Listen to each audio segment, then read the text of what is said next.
Hello बच्चों, आप सभी का इस चैनल पे स्वागत है।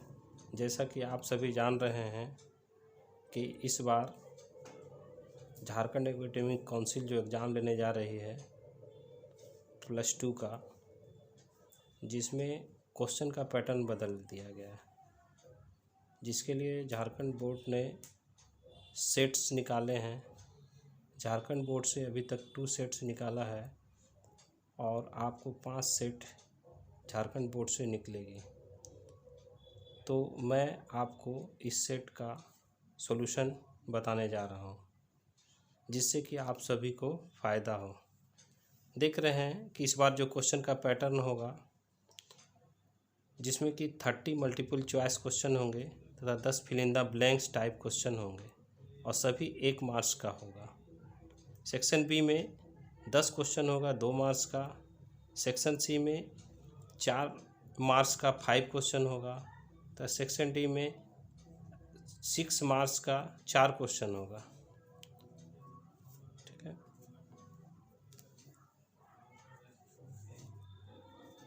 5 मार्क्स होना चाहिए। ठीक है, तो चलिए आप सबों को शुरू करते हैं। सेट 1 का ऑब्जेक्टिव क्वेश्चन सॉल्व करते हैं। तो जैसे आप देखते हैं कि फंक्शन से है ये f(x) = mod x। mod x is a function. वो mod x कौन सा फंक्शन है? तो आप जानते हैं कि ये मॉडुलस फंक्शन है। दूसरा क्वेश्चन है कि f(x) = x + 1, तो f2 क्या होगा? तो आप देख रहे हैं कि f(x) = x/x + 1, तो x के प्लेस पे हम लोग 2 अगर रख देते हैं तो 2 ये हो जाएगा 2/2 + 1 यानी 2/3। तो आप देख रहे हैं 2/3 बी में है। Find the principal value of cos inverse -x। तो ये cos इनवर्स -½ इसका जो वैल्यू होता है, आप जानते हैं कि इन्वर्स ट्रिगोनोमेट्रिकल फंक्शन का है। तो cos इनवर्स जब माइनस में रहता है तो ये होता है pi minus cos inverse half. Pi minus cos half का वैल्यू π/3 होता है, यानी 60 डिग्री का वैल्यू हाफ होता है। तो π/3 जब इसको सॉल्व करेंगे तो ये हो जाएगा 2π/3। तो ये आपका 2π/3। 4 नंबर है आपका। 4 नंबर भी है sine inverse x + cos inverse = क्या? तो 4 नंबर भी आपका जो है ये सिर्फ फॉर्मूला है। Sine inverse x + cos inverse x = π/2 होता है। ठीक है, अगर ये एंगल दोनों सेम है, अगर sine inverse 2x + cos inverse 2x होगा तो भी π/2 होगा, साइन इनवर्स 1 होगा प्लस cos इनवर्स 1 होगा तो भी π/2 होगा। इस तरह ये फॉर्मूला है। तो 4 का आंसर π/2 हुआ। चलिए अब फिर हम देखते हैं अगला क्वेश्चन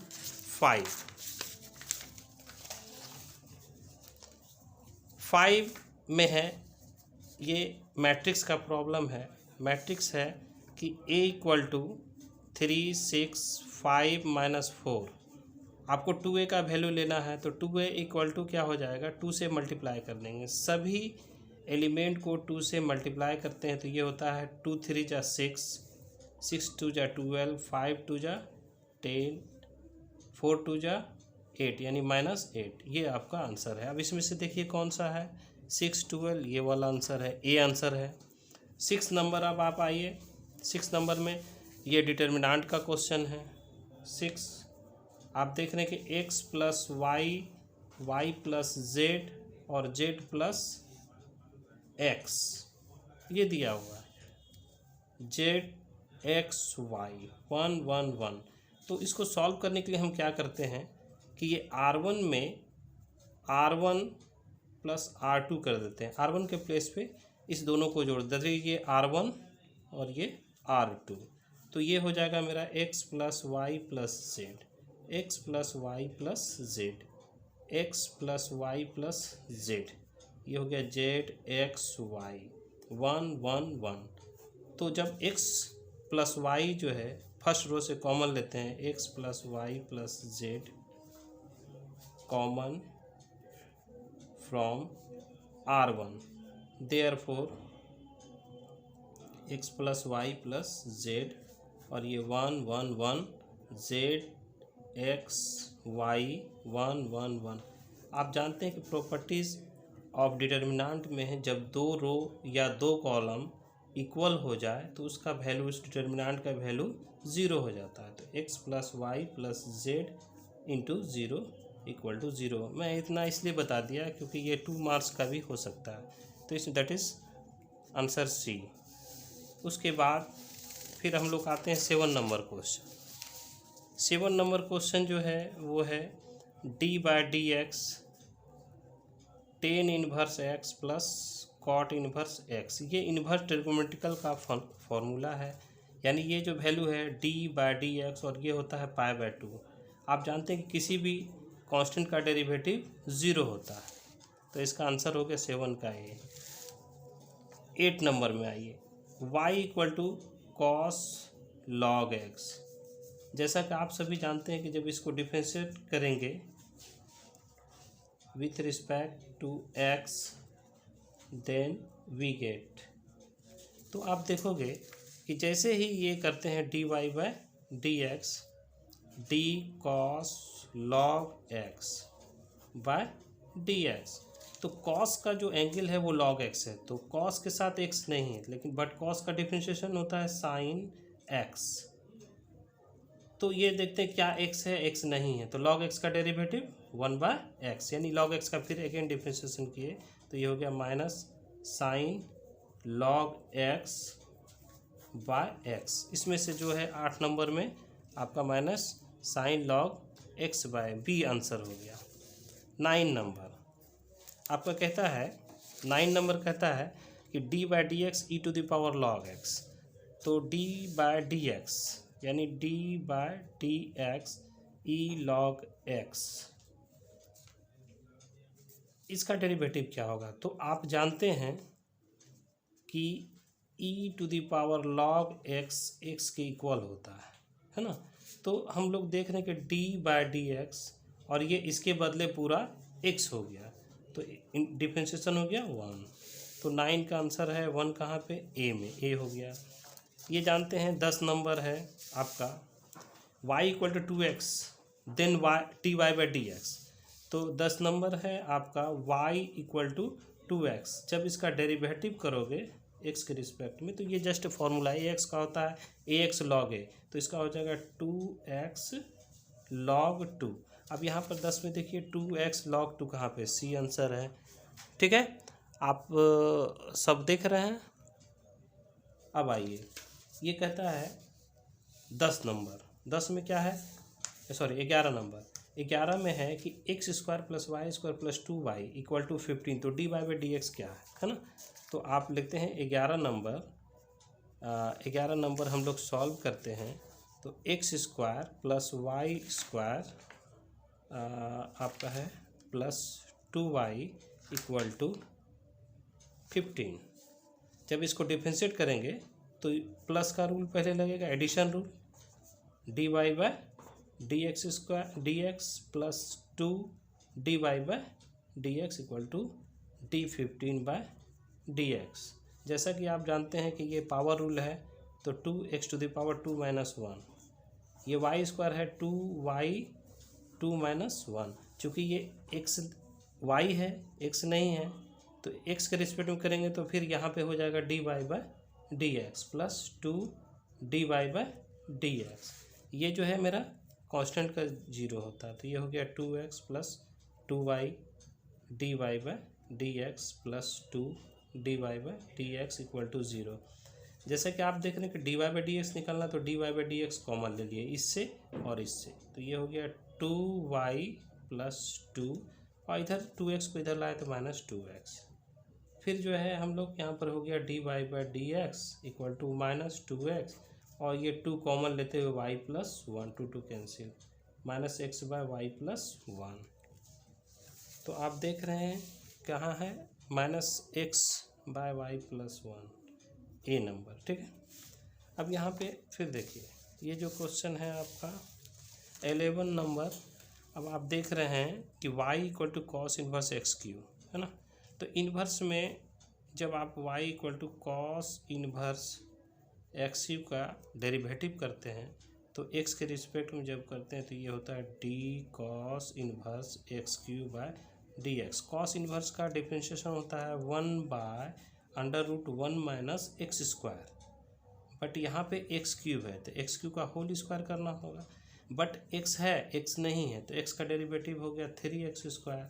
इसको जब सॉल्व करके लिखते हैं तो 1 minus x to the power 6। अब इसमें से जो है 3x², कॉस का होता है -√1 माइनस x², तो ये हो गया -3x², 1 minus x, B answer हो गया। उसके बाद अब आप देखिए 13 नंबर में है y = 2x3 + 3x² + 6। इसका जब फर्स्ट डेरिवेटिव करते हैं x के रिस्पेक्ट में तो ये होता है 2dx³ / dx + 3dx² / dx + d6 / dx।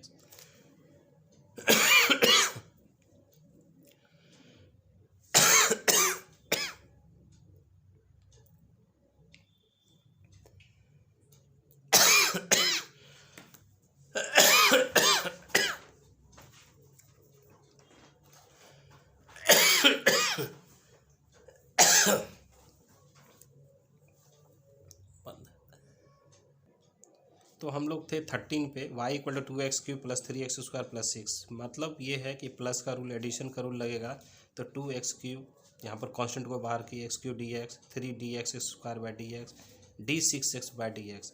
तो जब इसका डिफरेंशिएट करेंगे तो ये हो जाएगा 2 × 3x², 3 × 2x, अब प्लस कांस्टेंट का 0, तो ये हो गया 6x² + 6x। अगर हम 6x कॉमन लिए तो x + 1। अब इसमें देखना है कि कौन सा है 6x² + 6, यही आंसर है आपका, यानी 13 का है। उसके बाद देखिए क्या कहता है 14 नंबर कहता है कि the rate of change of area of circle with respect to its radius r = 6 centimetre. वृत्त का क्षेत्रफल के परिवर्तन की दर इसके त्रिज्या के सापेक्ष निकालना पड़ेगा, जबकि r दिया हुआ 6 सेंटीमीटर। तो वृत्त का क्षेत्रफल कितना होता है? सपोज a = वृत्त का क्षेत्रफल होता है πr²। जब इसको डेरिवेटिव करेंगे r के रिस्पेक्ट में तो ये dr हो जाएगा, पाई कांस्टेंट है, dr² / dr। तो जब इसका डिफरेंशिएट करेंगे तो पावर रूल से 2r हो गया, 2π, r का वैल्यू 6 सेंटीमीटर है तो कितना हो गया 12 सेंटीमीटर, सॉरी 12π है बी में, बी मेरा आंसर है। चलिए अब हम लोग देखते हैं 15 number question. 15 integration of x⁻⁻ dx। अगर इसको करते हैं 1/x dx तो आप जानते हैं कि इसका इंटीग्रेशन होता है log x का, ये डेरिवेटिव है तो इंटीग्रेशन इसका 1/x का log x हो जाएगा, log x log mod x plus c। अब log mod x plus c है, c में आप 16 है, 16 ये कहता है कि 1 dx, तो इसका इंटीग्रेशन होगा x प्लस c भी होता है, यहाँ k है तो x प्लस k कर सकते हैं हम लोग, कांस्टेंट है जहाँ पर k क्या है, कांस्टेंट है। 10x का डेरिवेटिव 17 नंबर, आप देख रहे हैं कि 10x का इंटीग्रेशन क्या होता है 10x dx, 10x का होता है log sec x, बट यहाँ पे log sec x नहीं है तो ये हो जाएगा, एक फॉर्मूला ये होता है log cos x plus c, यही जो माइनस ऊपर जाता है तो 1/cos x होता है तो log sec x भी इसका फॉर्मूला हो जाता है। चलिए अब हम लोग देख रहे हैं कि ex tan inverse x dx 18 number, ठीक है। तो 18 नंबर में है कहता है ex tan inverse x + 1/1 + x²। तो जैसा कि आप जानते हैं कि ये जो है 18 आपका ex integration of ex tan inverse x + 1/1 + x²। तो जैसे ही आप tan inverse x का अगर डिफ्रेंशिएशन करेंगे तो ये होता है dy/dx, इसका डिफ्रेंशिएशन होता है 1/1 + x²। तो ये जो डेरिवेटिव है tan inverse x फंक्शन है, इसका डेरिवेटिव है 1 + x²। तो आपने पढ़ा है इंटीग्रेशन में एक rule e x f x plus f dash x d x का जो आंसर होता है ई एक्स एफ एक्स। तो यहाँ पे इसको अगर देखते हैं तो ये है x, f x tan inverse x का डेरिवेटिव 1 + x² है, तो मेरा जो आंसर हो जाएगा वो हो जाएगा ई एक्स टेन इनवर्स एक्स, है ना, प्लस सी। तो इसमें से ये देखा जाए 18 में क्या है, e x tan inverse x plus c यानी बी। फिर कहता है 19 नंबर है, कहता है d x by 9 + x² equal to what, है ना। तो ये है 19 नंबर आपका, कहता है कि integration of d x by 9 + x², है ना। तो आप जानते हैं ये स्पेशल इंटीग्रेशन है जिसमें कि फॉर्मूला था पहले इसको लेते हैं 3² + x² और dx। और आप इस फार्मूला से अगर ये देखते हैं कि i = 1/d dx bye a² + x² है, तो इसका फार्मूला होता है 1/a टेन इनवर्स x/a। तो जस्ट हम प्लस सी, तो फार्मूला इस फार्मूला के देखते हुए अगर लाते हैं तो ये होता है मेरा होता है क्या होता है कि 1/3 टेन इनवर्स x/3 प्लस सी। ठीक है, तो इसमें देखते हैं कि कहाँ पे है 19 number 1/3 tan inverse x/3 plus c. आप देख लिए। अब देखिए ये है 20 नंबर, बहुत ईजी है। 20 नंबर क्या है अब देखो तो, ये कहता है a + b x⁵ dx। Definite integration a to b lower limit a upper limit b x5 dx। जब आप इसका इंटीग्रेशन करोगे तो ये बाय पावर रूल से 5 + 1 x⁶/6 यानी 5 + 1 / 5 + 1 a to b। तो अगर एक बार क्या करते हैं 6 कॉमन लेते हैं तो ये x⁶ a to b। एक बार अपर लिमिट बैठाते हैं x के प्लेस पे, एक बार लोअर लिमिट बैठाते हैं, तो ये मेरा हो गया b⁶ - a⁶/6। तो ये हो गया b⁶ a⁶ - a, तो ये आपका b हो गया। अब यहाँ पर आइए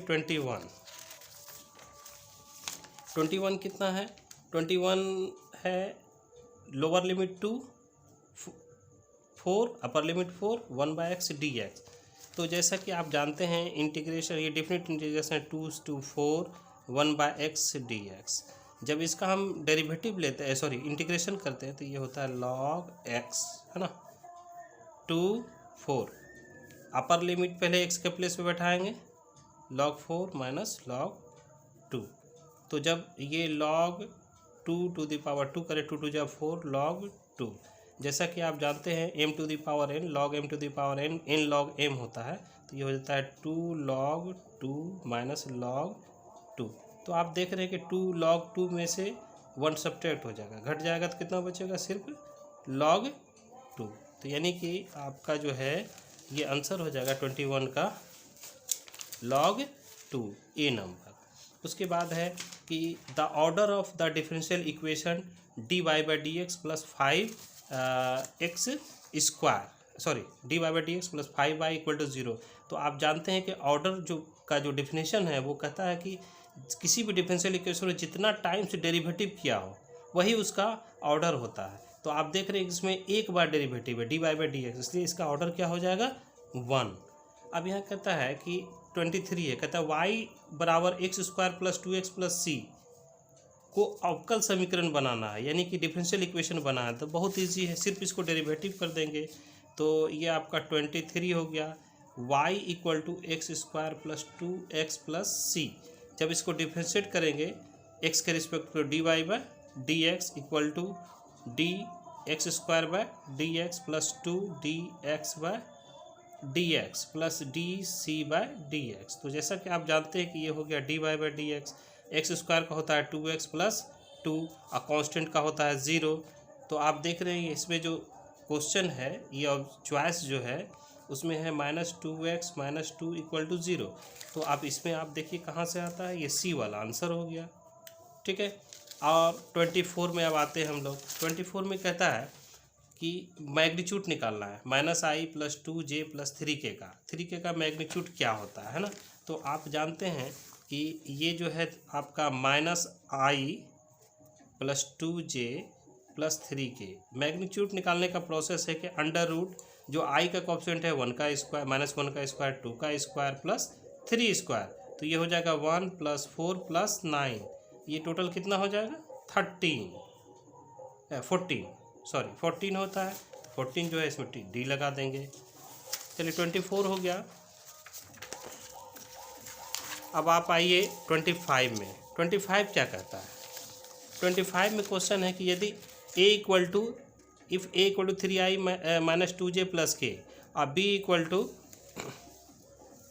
= है आपका है 4i - 5j + 3k। तो a डॉट b क्या है? तो a डॉट b निकालने का सबसे आसान तरीका है कि a डॉट b मीन्स हो गया 3i - 2j + k। चूँकि ऑब्जेक्टिव है तो हम डिटेल बता रहे हैं, आप वहाँ पे डायरेक्ट कर सकते हैं j + 3k, है ना।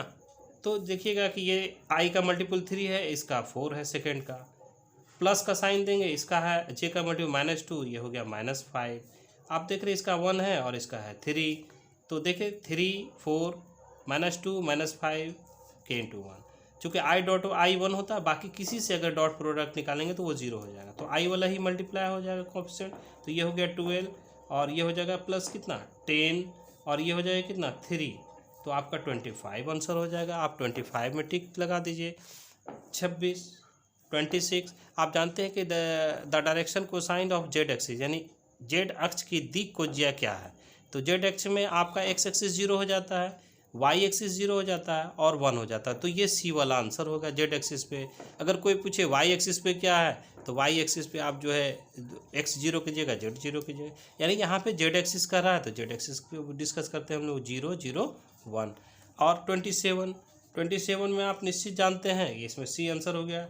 27 का आप देख रहे हैं कि जब यदि किसी रेखा का दिक् कोज्या LMN हो तो इसका जो रिलेशन होता है वो होता है L² + M² + N² = 1। हर कोई जानता है इसको, और अगर 3 डायमेंशन ज्योमेट्री पढ़े हैं तो ये प्रूव किए होंगे, ठीक है। अब आइए, ये कहता है 28 the distance between the point this and this, है ना, 4 3 7 1 -1 -5, इसके बीच की दूरी निकालना है। तो आप जानते हैं कि अगर ये एक रेखा है A, इसका कोऑर्डिनेट x1 y1 z1 है, और दूसरी रेखा है B, पॉइंट है x2 y2 और z2, तो इस रेखा का 2 पॉइंट है। अगर इसका डिस्टेंस हमको AB निकालना होगा तो फॉर्मूला क्या होता है, x2 - x1 का whole square plus y2 - y1 का whole square plus z2 - z1 का होल स्क्वायर। इसके अनुसार अगर चलते हैं तो ए का जो पॉइंट है वो ए का पॉइंट कितना है 4 3 7, है ना, 4 3 7। तो ये ए के प्लेस पे क्या हो जाएगा, x1 y1 की जगह हो गया 4 3 7, और इधर हो जाता है बी जो है पॉइंट है 1 -1 -5। तो x1 मेरा क्या हो गया, x2 हो गया 1, तो ये लगा देते हैं इस फॉर्मूला में। तो आपका होता है 1 -4 का होल स्क्वायर, फिर प्लस -1 -3 का होल स्क्वायर, फिर प्लस -5 -7 का होल स्क्वायर। जब इसको जो सब्ट्रैक्ट करते हैं 1 में तो -3 का स्क्वायर 9 हो गया, ये हो गया -4 हो गया तो इसका स्क्वायर हो गया 16, ये हो गया 12 तो 144, और 8 करेंगे तो कितना हो जाएगा 169, है ना। तो 169 होता है। 6 4 10 9 19, हाथ में रहा 1 4 1 5 1 6, और इधर हो गया 1 1 0, तो ये शायद 13 का है ना, ये 13 का स्क्वायर रूट है, तो 13 हो गया। तो ए बी का क्या हो जाएगा, ये डिस्टेंस 13C हो गया। अब आप जानते हैं, अब आइए 29 क्वेश्चन में आपका PA दिया गया है 3/8, PB दिया हुआ है, P इंटरसेक्शन भी दिया हुआ है 1/4, तो PA यूनियन B, है ना। ये रूल अगर हम लोग जानते हैं, फॉर्मूला PA होता है प्लस PB होता है माइनस PA इंटरसेक्शन B, ये फॉर्मूला होता है PA यूनियन B का। तो probability of A union B का फॉर्मूला होता है probability of A plus probability of B minus probability of A intersection B, और सबका वैल्यू दिया हुआ, तो PA का वैल्यू है 3/8, पी का वैल्यू है हाफ और इंटरसेक्शन का वैल्यू है 1/4। एलसीएम आपका 8 आ जाएगा, तो ये हो जाएगा 3, ये 4 से मल्टीप्लाई हो जाएगा तो 8 हो जाएगा, तो ये हो गया 4 और ये हो गया 2, तो ये हो गया 5/8। ढूंढ लीजिए कहाँ पे है, तो डी में 5/8 है। अब आप देखिए ये जो फॉर्मूला है कहता है कि P probability of event E का वैल्यू है 0.6, प्रोबेबिलिटी ऑफ एफ जो इवेंट है उसका वैल्यू है 0.3, तो कहता है पी ए इंटरसेक्शन यानी ई और एफ का इंटरसेक्शन 0.2 है, तो P A by F conditional probability में ये फॉर्मूला पढ़े थे, जहाँ पर पी ई बाय एफ ये कहता है, ई कहता है कि टू फाइंड और एफ कहता है कि ऑलरेडी अकर्ड है ना। तो ये फॉर्मूला है अकर्ड है, पहले से किया हुआ है, तो जब इसका फॉर्मूला होता है वो होता है P E intersection F by P F, जो पहले से दिया हुआ यानी एफ पहले से दिया हुआ वो नीचे लिखना है, जिसको निकालना है वो उसी से भाग देना है जो पहले से दिया गया है, जो पहले से दिया रहेगा उससे आपको भाग देना है। यानी आप जानते हैं कि ये जो है पी एफ कभी जीरो के बराबर नहीं हो सकता है, तो आप जानते हैं जैसे जीरो हो जाएगा तो एफ जो है अकर्ड ही नहीं होगा, एफ का जो है ये इवेंट का जो है घटेगा नहीं। तो ये इस फॉर्मूला से हम लोग देखते हैं, हम लोग 0.2 बाय पी एफ का वैल्यू कितना है 0.3, यानी आंसर 2/3। अब इसमें 2/3 जो है टिक लगा दीजिए, बी आंसर है इसका। अब आइए फिर फंक्शन पे ये प्रॉब्लम है, क्वेश्चन नंबर 13 में है कि जी एक्स दिया हुआ है, ठीक है, आपका जी एक्स का वैल्यू दिया हुआ है, जी एक्स है एक्स -1।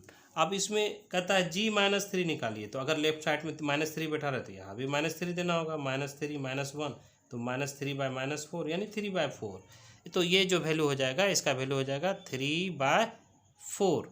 जैसा कि आप देखते हैं tan inverse x plus tan inverse y इसका तो फॉर्मूला होता है, यानी इसमें हम बैठा सकते हैं tan inverse x plus y/1 - x into y, जबकि x y जो है वो 1 से छोटा है, ठीक है।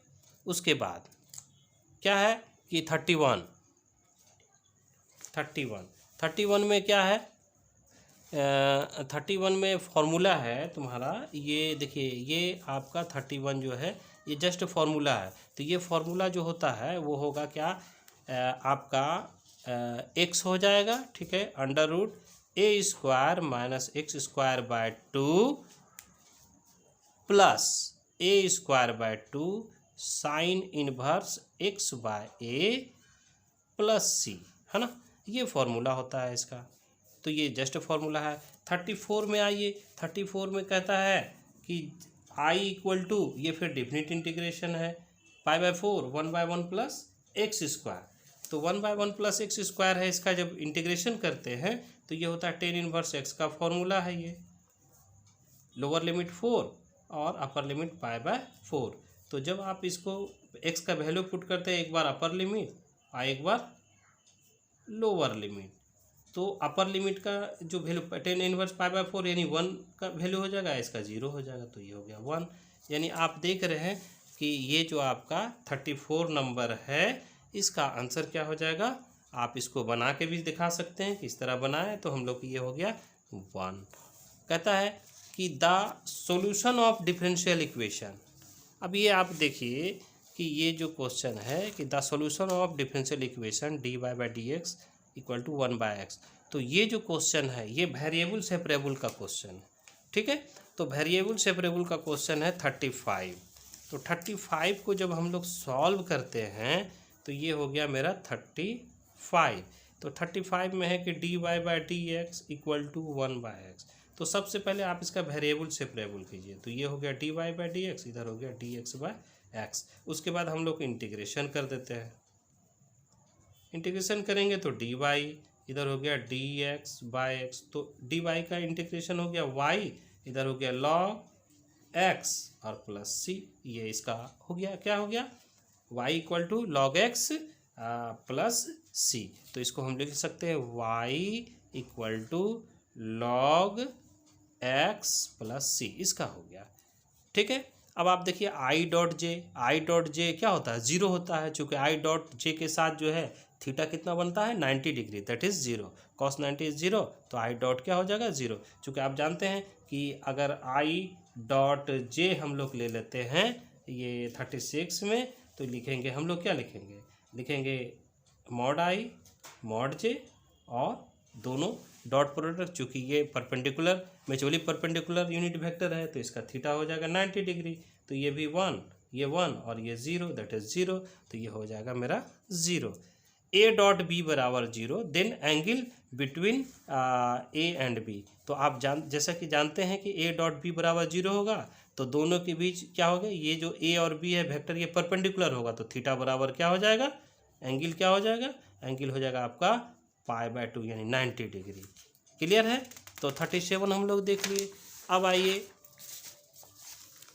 ये देखिए, कहता है कि direction ratio of the line are equal to 1 + 2k + lambda 3i + 2j + 8k is क्या, है ना। तो इसका डायरेक्शन रेशियो आपको निकालना है। तो डायरेक्शन रेशियो निकालने के लिए क्या करना होगा, सबसे पहले हमको ये देखना है कि ये जो है डायरेक्शन रेशियो आई जे का कोएफिशिएंट होता है, तो यहाँ पे आर है i + 2k + lambda 3i + 2j + 8k।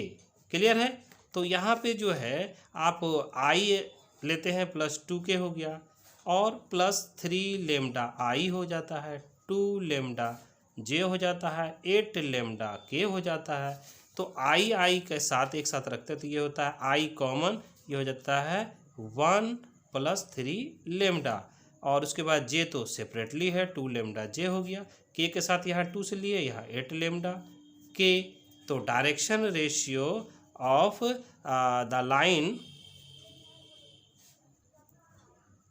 The line ये हो जाएगा मेरा 1 + 3 लेमडा, ठीक है, उसके बाद हो जाता है 2 लेमडा और 2 + 8 लेमडा, ये 3 हो गया। तो इसका डायरेक्शन रेशियो जो हो गया 1 + 3 लेमडा, 2 लेमडा, 2 + 8 लेमडा, ये हो गया इसका डायरेक्शन रेशियो।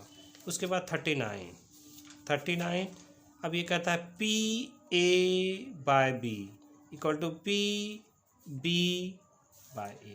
तो आप जानते हैं कि ये जो फार्मूला है, इस फार्मूला में ये कंडीशनल प्रोबेबिलिटी है, तो हम लोग कहते हैं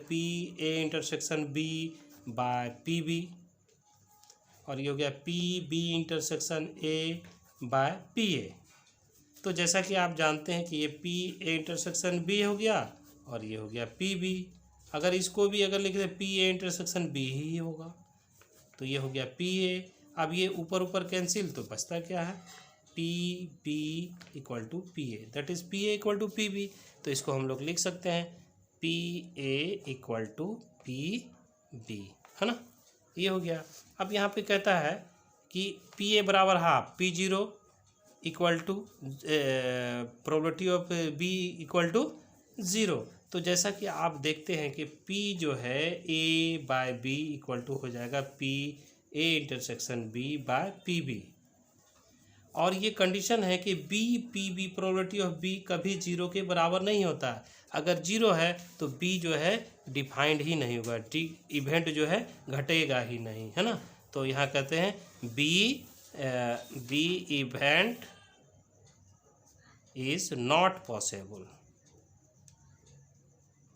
क्लियर है, तो ये हम लोग ऑब्जेक्टिव में और fill in the blank solve किए।